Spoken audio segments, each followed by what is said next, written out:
Hi friends, welcome to our channel కమ్మనైన రుచులు. ఎండలకి బాడీ డీహైడ్రేషన్కి గురి కాకుండా ఇన్స్టెంట్ ఎనర్జీని అందించి ఒంట్లోని వేడినంతా మొటమాయం చేసే కీర్ రెసిపీస్ని చూపించబోతున్నాను. ఇవన్నీ టేస్ట్లో ఒకదానికి మించి ఒకటి ఉంటాయి. ప్రాసెస్ కూడా సింపుల్గా ఉంటుంది.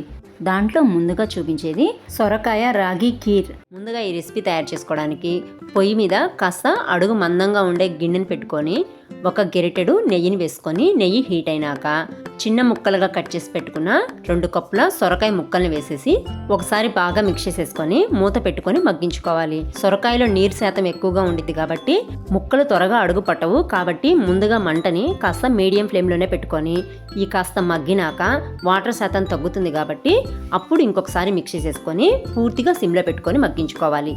ఈ సొరకాయ ముక్కల్ని సిమ్లో పెట్టుకొని మగ్గించుకుంటున్నాం కాబట్టి ఇవి మగ్గడానికి కొంచెం టైం పడుతుంది. ఈలోగా మనం సొరకాయని ఏ కప్పుతో అయితే తీసుకున్నామో అదే కప్పుతో తాజా కొబ్బరి ముక్కల్ని తీసుకొని మిక్సీ జార్లోకి వేసేసి మంచి ఫ్లేవర్ కోసం 4-5 యాలుక్కాయల్ని పొట్టు తీసేసి గింజలు మాత్రమే వేసేసుకొని నీళ్ళేమీ పోయకుండా గ్రైండ్ చేసుకోవాలి. ఒకవేళ మీ దగ్గర పచ్చి కొబ్బరి అవైలబిలిటీలో లేకపోతే మనం సొరకాయ ముక్కలు తీసుకున్న క్వాంటిటీలో పావు భాగం మాత్రమే ఎండు కొబ్బరిని వేసుకోవాలి. పచ్చి కొబ్బరి అయితే ఇలా సగం వేసుకోవచ్చు. నేను 2 కప్పుల సొరకాయ ముక్కలు తీసుకున్నాను కాబట్టి 1 కప్పు పచ్చి కొబ్బరిని గ్రైండ్ చేసుకున్నాను. సొరకాయ ముక్కలు కూడా 70% వరకు మగ్గిపోయినాయి. ఇలా 70% మగ్గినాక దీంట్లోకి మనం సొరకాయ ముక్కలు తీసుకున్న కప్పుతోనే 3 కప్పులు వాటర్ని పోసుకోవాలి. ఈ కీరు కాస్త చిక్కగా ఉండాలి అనుకునే వాళ్ళైతే 2.5 కప్పు పోసుకుంటే సరిపోతుంది. ఈ వాటర్ తెరిలేలోగా ఈ కీర్లో అతి ముఖ్యమైన ఇంగ్రీడియంట్ అయిన రాగి పిండిని కలుపుకోవాలి. అది డైరెక్ట్గా కాకుండా మనం సొరకాయ ముక్కలు తీసుకున్న కప్పుతోనే 1/2 కప్పు వరకు రాగి పిండిని తీసుకొని కొద్దిగా వాటర్ని కలుపుకుంటూ బాగా మిక్స్ చేసేసుకోవాలి. ఉండలేమీ లేకుండా రాగి పిండి అంతా వాటర్లోకి పూర్తిగా మిక్స్ అయిపోయే వరకు కలుపుకోవాలి. ఇలా ముందుగా వాటర్లో మిక్స్ చేసేసుకోవడం వల్ల పాయసం ఉండలు కట్టకుండా చక్కగా కుక్ అవుతుంది. ఇలా చక్కగా మిక్స్ అయిపోయినాక మనం పొయ్యి మీద పెట్టుకున్న ఎసరు కూడా చక్కగా మరిగిపోయి ఉంటుంది. ఇలా మరుగుతున్న ఎసరులోకి మనం మిక్స్ చేసి పెట్టుకున్న రాగి పిండి మిశ్రమాన్ని అంతటిని యాడ్ చేసేసుకొని అడుగు పట్టకుండా గెరెట్తో బాగా మిక్స్ చేసేసుకోవాలి. మనం ఎంత వాటర్లో కలిపినా కానీ రాగి పిండి తత్వానికి అడుగు పట్టేస్తుంది కాబట్టి బాగా మిక్స్ అయిపోయినాక యాలకులు వేసి ముందుగా గ్రైండ్ చేసి పెట్టుకున్న కొబ్బరి మిశ్రమం ఉంది కదా, దాంట్లో 30% పక్కన ఉంచేసుకొని మిగతా 70% కొబ్బరిని ఈ మిశ్రమంలో యాడ్ చేసేసుకొని ఇంకొకసారి బాగా కలుపుకొని గెరిటెని గిన్నెలోనే ఉంచేసి మూత పెట్టుకోవాలి. అప్పుడైతేనే మీకు రాగి పిండి అడుగు పట్టకుండా సొరకాయ ముక్కలని చక్కగా ఉడుకుతాయి. కొబ్బరిని నేను 30% ఎందుకు పక్కన పెట్టుకోమన్నానంటే కేవలం గార్నిష్ చేసుకోవడం కోసమే పక్కన పెట్టుకోమన్నాను. మనం ఈ సొరకాయ రాగి కీర్ని సర్వ్ చేసుకునేటప్పుడు కాస్త పైన పచ్చి కొబ్బరి వేస్తే టేస్ట్ మరింత బాగుంటుంది, లుక్ కూడా అదిరిపోతుంది. కాబట్టి పచ్చి కొబ్బరిని వాడేవాళ్ళు మాత్రమే 30% కొబ్బరిని పక్కన పెట్టుకోండి. ఎండు కొబ్బరిని వాడుకునే వాళ్ళైతే కొబ్బరి మిశ్రమాన్ని అంతా కీర్లోనే వేసుకుని ఉడికించుకోవాలి. కీర్ కూడా చక్కగా ఉడికిపోయింది, మంచి సువాసన కూడా వస్తుంది. ఇప్పుడు సొరకాయ ముక్కలు ఉడికినాయో లేదో తెలుసుకోవడానికి గెరెట్తో కొన్ని సొరకాయ ముక్కల్ని పైకి తీసుకొని స్పూన్తో నొక్కి చూసుకున్నాం అనుకోండి, స్పూన్ సాఫ్ట్గా దిగిపోతే సొరకాయ ముక్కలు చక్కగా కుక్ అయిపోయినట్లే అర్థం. ఇప్పుడు దీంట్లో తీపికి సరిపడా బెల్లాన్ని వేసుకోవాలి. తీపి బాగా తినేవాళ్ళైతే 1 కప్పు బెల్లం తరుగుని వేసుకోండి. కొంచెం తక్కువగా తినేవాళ్ళైతే మాత్రం 3/4 కప్పు వేసుకోండి సరిపోతుంది. ఎందుకంటే పచ్చి కొబ్బరి ఎక్కువ వేసాం కాబట్టి కాస్త తీయగా ఉంటుంది. 3/4 కప్పు అయితే సరిపోతుంది. తీపి బాగా తినే వాళ్ళకి మాత్రం కప్పు బెల్లం పడుతుంది. అలాగే ఎండు కొబ్బరి వేసిన వాళ్ళకి కూడా కప్పు బెల్లం కంపల్సరీగా పడుతుంది. బెల్లం కూడా కరిగి కీర్ కాస్త పలుచుగా అయింది. ఇదేంటి ఇందాకటి నుంచి కీర్ అంటున్నాను, కనీసం దీంట్లో 1 బొట్టు కూడా పాలు పోయలేదు అనుకుంటున్నారా? మనం ఈ కీర్ని బెల్లంతో ప్రిపేర్ చేస్తున్నాం కాబట్టి పాలు ముందుగా పోస్తే విరిగిపోతాయి. కాబట్టి కీర్ అంతా బాగా ఉడికి చిక్కబడ్డాక లాస్ట్లో పాలు పోసేసుకొని ఇంకొకసారి బాగా మిక్స్ చేసేసుకొని స్టవ్ ఆఫ్ చేసుకుంటే సరిపోతుంది. అలా అని పాలు లీటర్ల లెక్కన పోయకూడదు. కేవలం మనం సొరకాయ ముక్కలు తీసుకున్న కప్పుతో 1 కప్పు మాత్రమే చిక్కటి పాలను పోసుకోవాలి. అది కూడా కాచి చల్లార్చిన పాలనే పోసుకోవాలి.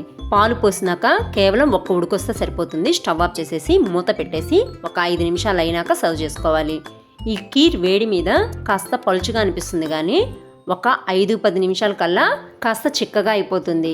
ఇక 1-2 గంటల తర్వాత తిన్నా కానీ హల్వాలాగా అయిపోకుండా ఉండాలంటే నేను చూపించిన కొలతల ప్రకారం పాలు, నీళ్లు, బెల్లం అన్నీ యాజ్ టీజ్గా ఒకే కప్పుతో నేను చెప్పిన ప్రకారం యాడ్ చేసుకోవాలి.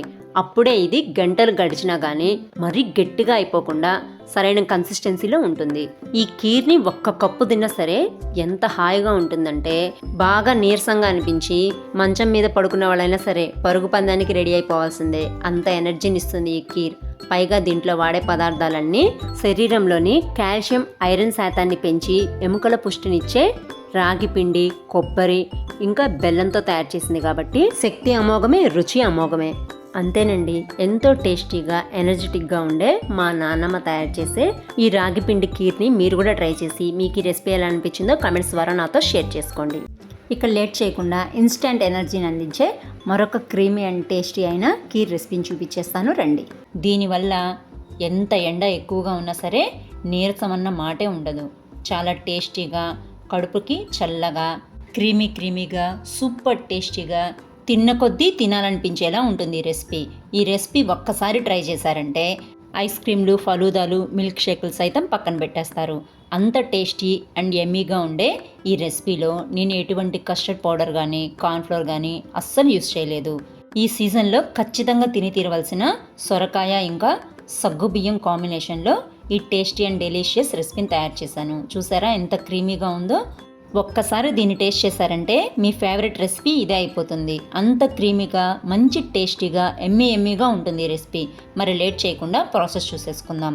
దీనికోసం ముందుగా కడాయిలో జస్ట్ 2 టేబుల్ స్పూన్స్ మాత్రమే నెయ్యి వేసుకొని చక్కగా హీట్ అయినాక ఫ్లేమ్ని పూర్తి సిమ్లో పెట్టేసి 1 కప్పు గ్రేట్ చేసి పెట్టుకున్న సొరకాయ తురుము వేసేసి చక్కగా మిక్స్ చేసేసుకొని పూర్తిగా కుక్ అయ్యే వరకు ఫ్రై చేసుకోవాలి. ఇది కుక్ అవ్వడానికి కనీసం 10 to 15 మినిట్స్ పడుతుంది. అలా అని అంతసేపు దీన్ని ఇట్లా ఫ్రై చేసుకుంటూ ఉండాల్సిన అవసరం ఏం లేదండి.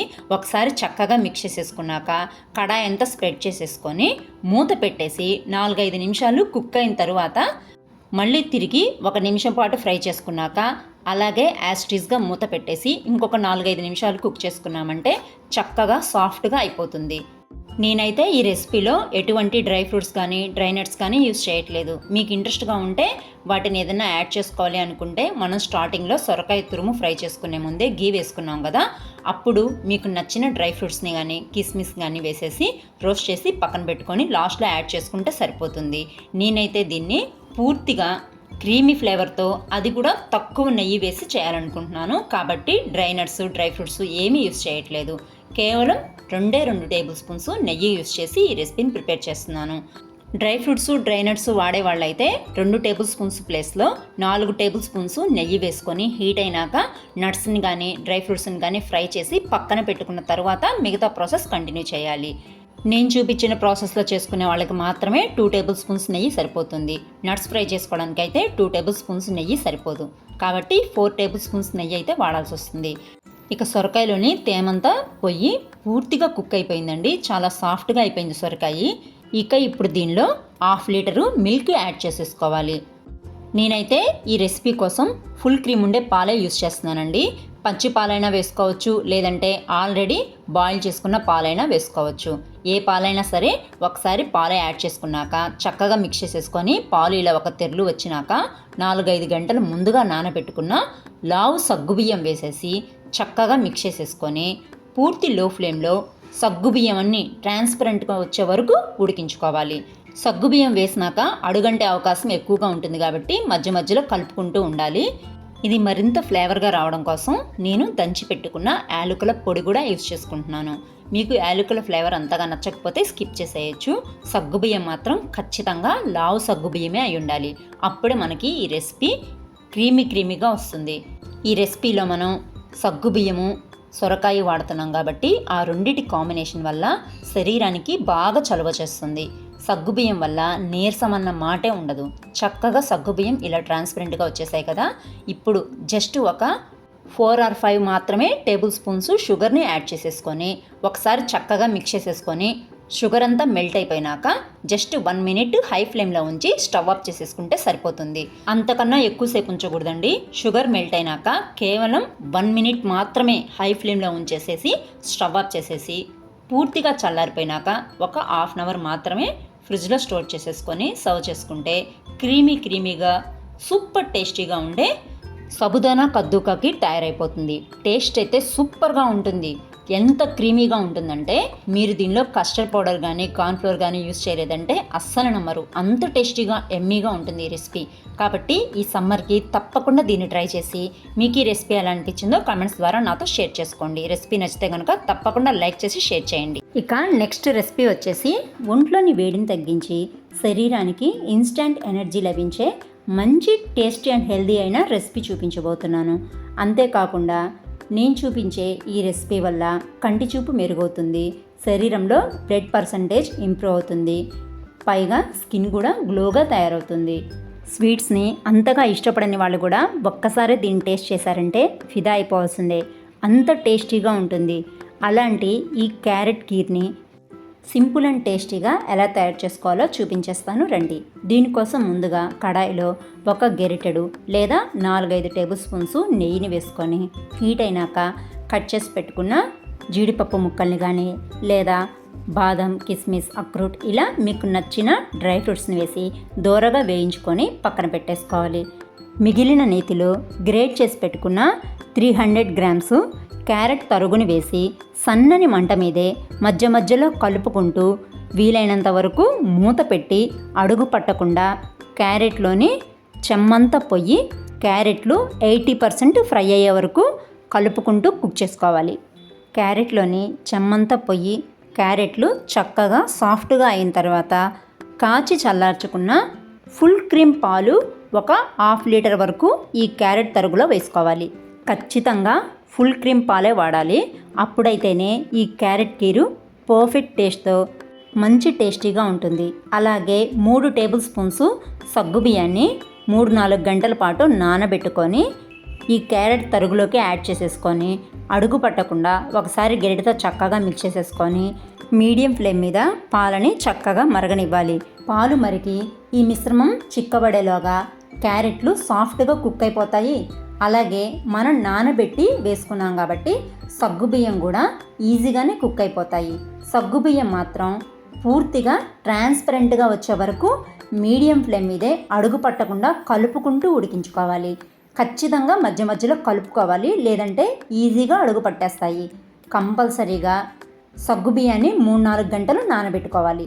చాలామంది పిల్లలు కానీ పెద్దవాళ్ళు కానీ క్యారెట్ తినడానికి అంతగా ఇష్టపడరు. అలాంటి వాళ్ళకి క్యారెట్తో సలాడ్స్ చేసి పెట్టినా కర్రీస్ చేసి పెట్టినా ఇష్టంగా తినరు. కానీ ఇలా కీర్ చేసి పెట్టామంటే మాత్రం చాలా హ్యాపీగా ఇష్టంగా తినేస్తారు.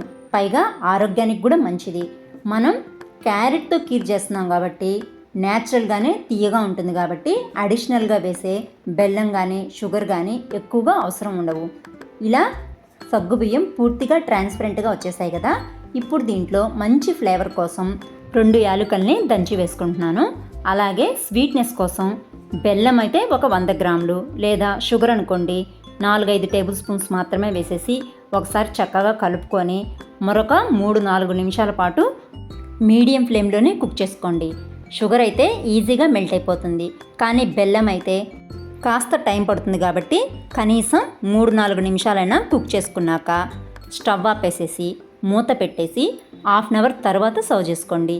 లేదంటే పూర్తిగా చల్లారిపోయినాక 1 గంట పాటు ఫ్రిడ్జ్లో స్టోర్ చేసుకొని కూల్గా అయినా సర్వ్ చేసుకోవచ్చు. టేస్ట్ అయితే సూపర్గా ఉంటుంది. రెగ్యులర్గా తినే సేమియా పాయసం, సగ్గుబియ్యం పాయసం కన్నా ఈ క్యారెట్ పాయసం అయితే చాలా చాలా టేస్టీగా ఉంటుంది. పైగా బోలెడన్ని హెల్త్ బెనిఫిట్స్ కూడా ఉంటాయి. ప్రాసెస్ కూడా చూసారుగా ఎంత సింపుల్గా ఉందో. రెసిపీ నచ్చిందా? అయితే లైక్ చేయండి, షేర్ చేయండి. ఇలాంటి టేస్టీ అండ్ హెల్తీ రెసిపీస్ కోసం ఛానల్ని సబ్స్క్రైబ్ చేసుకోండి. అలాగే ఛానల్కి హైప్ ఇవ్వండి. Thanks for watching.